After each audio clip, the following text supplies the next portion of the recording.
Camille, quelle lecture vous faites de ce qui s'apparente quand même aujourd'hui à un bras de fer qui donne la possibilité aujourd'hui à certains médias et certaines chancelleries d'organiser presque une cabale contre le président Touadéra. Il s'agit quand même de la mise à la retraite d'un fonctionnaire de l'État, ce qui devrait ne devrait en principe pas faire autant de bruit. D'abord, mon cher Bachir, il faut dire 2 ou 3 choses préalables. D'abord, c'est pas... Vous n'entrez pas dans l'histoire comme étant une chef du cours constitutionnel parce que les médias français disent que vous êtes une grande chef du cours constitutionnel. Parce que des opposants dévoyés, corrompus, antipatriotiques, vous ont recruté pour des besognes politiciennes de conquête de pouvoir au service d'un projet abject, celui de maintenir la Centrafrique sous la férule diabolique de la France. Oui. Pour ne citer que la France. Vous ne devenez pas une grande juriste constitutionnaliste parce que vous portez les belles jupes et que vous ouvrez des perspectives politiciennes à des petits garçons qui sont stipendiés par la France. Vous êtes une grande chef du cours constitutionnel parce que vous avez respecté les principes qui fondent et norment la régulation constitutionnelle, qui est une prérogative de la Cour constitutionnelle. Ça s'appelle le contentieux de la constitutionnalité. Est-ce que c'est le cas avec Mme Darlan? Non. Que ce soit la décision relative au Sango-Coin. C'est une honte pour la Centrafrique. On se demande quelle est la valeur de ses compétences en la matière. Elle a violé complètement les principes de la Cour constitutionnelle à tout point de vue pour, comment on dit ça, pour faire instance sur un objet qui n'avait rien à voir, mon cher Bachir, avec les compétences de la Cour constitutionnelle. Oui. Deuxièmement, sur le projet de réécriture de la Constitution, là encore, elle se saisit d'un objet dont elle n'est pas compétente pour ça. La réécriture d'une Constitution n'a rien à voir avec les prérogatives de la Cour constitutionnelle. Voilà pourquoi quand elle justifie ses décisions, ça fait rire. Elle convoque des arguties qui n'ont rien à voir avec des arguments dignes de son nom en matière de constitutionnalité. Mon cher Bachir. La présidente de la Cour constitutionnelle a le pouvoir, avait le droit de raconter ses histoires s'il s'agissait d'une révision constitutionnelle. Ce n'est pas le cas. Tous les articles de la Constitution, les articulations de la Constitution en la matière ont été respectés dans la procédure de mise en œuvre du projet de réécriture de la Constitution qui relève des prérogatives du chef de l'État. Parce que le rôle d'une présidente de la Cour constitutionnelle, ce n'est pas de contester les prérogatives d'un chef d'État. Mais c'est ce qui se fait. C'est à vous dire, c'est d'analyser, c'est d'apprécier la constitutionnalité des règlements, des projets de loi, des lois votées, des tests réglementaires, etc. C'est ça son rôle. Mais ce n'est pas de devenir un président bis.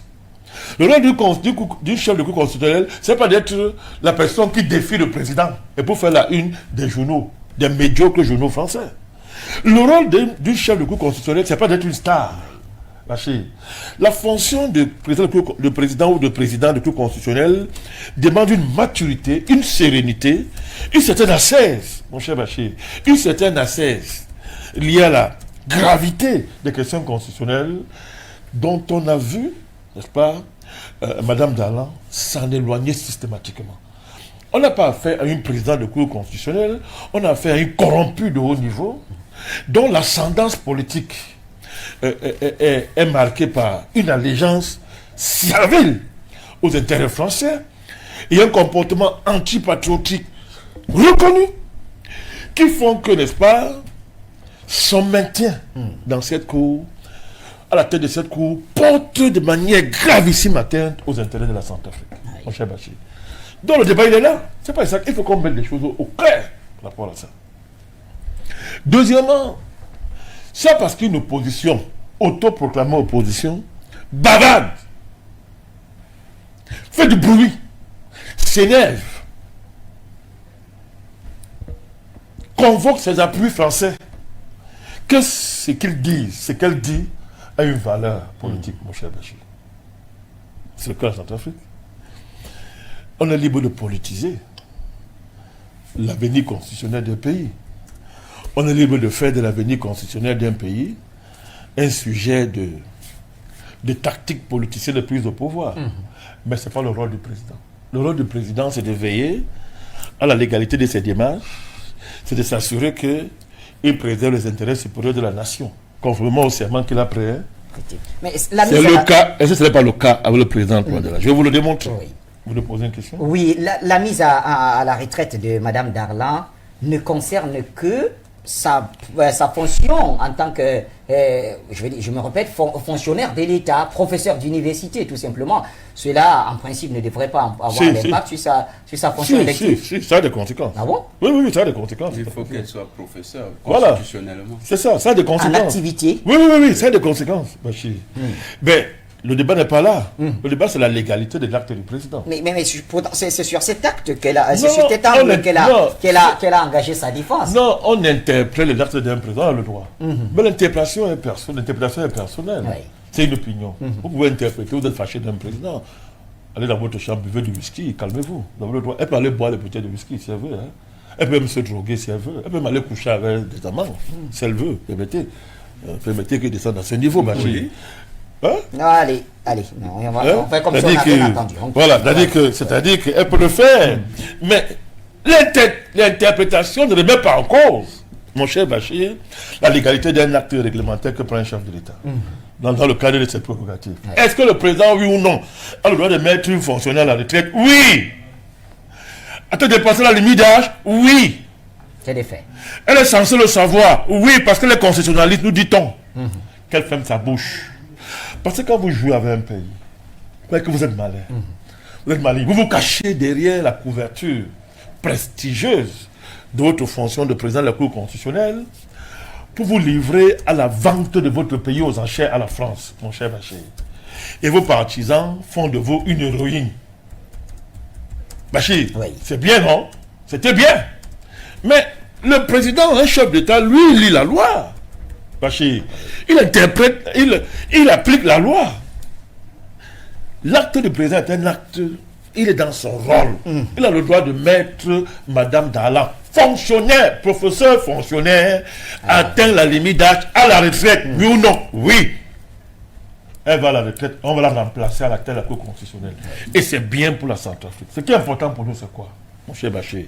C'est le respect permanent de la légalité par le président. C'est ça qui est important pour nous. C'est le respect du serment qu'il a prêté, à savoir protéger cette cour. Voilà pourquoi il n'a pas remis en cause la décision de Mme Darlan. Tout à fait. Il n'a pas remis en cause. Il aurait pu le faire. Il faut rappeler qu'il peut dissoudre cette cour constitutionnelle. Hein. Tout à fait. Il peut la dissoudre. Hein. Il peut le faire. D'ailleurs, ça a été fait avant lui. Il peut la dissoudre. Parce que le président, en dernier ressort, est le garant des intérêts supérieurs de la nation. De la nation. Il peut estimer que les intérêts du pays sont menacés. Il prend des décisions. Il n'a pas fait. Pourquoi? Il est engagé par le serment qu'il a prêté de protéger la cour. Peu importe les décisions qu'on prend.